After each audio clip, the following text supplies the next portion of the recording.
Assembly and operation. Remove the BioEnergiser D-Tox Spa bowl and accessories from the carrying case. Fix the timer control unit to the bowl.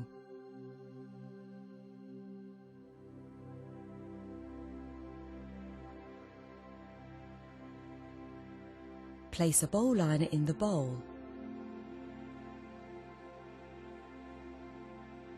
Place the energizing cartridge in the center of the bowl.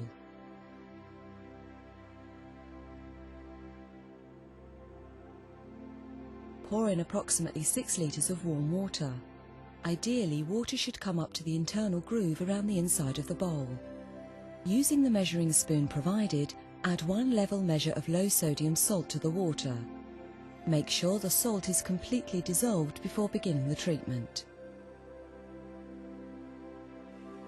Gently place your feet into the warm water, making sure that the water level is just below the top of the last coil on the cartridge. We would advise that you have a towel available to dry your feet after the treatment. You can now begin the relaxing 30-minute treatment. Push the start button on the control panel.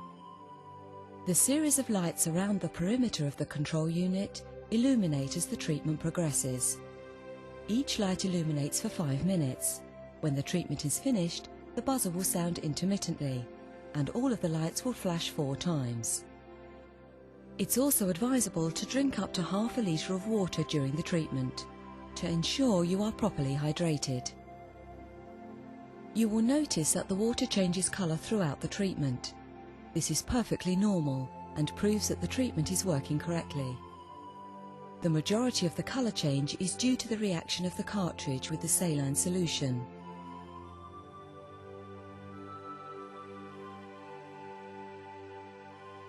Once the treatment has finished, remove your feet from the bowl and dry thoroughly. Dispose of the water and bowl liner. We recommend that you rinse the cartridge thoroughly and pat dry for storage. Your cartridge should last for up to 30 treatments before you need to replace it. Replacement consumable kits are available from your distributor or online at www.bioenergiser.com. Similarly, details on training for practitioners is also available on the website.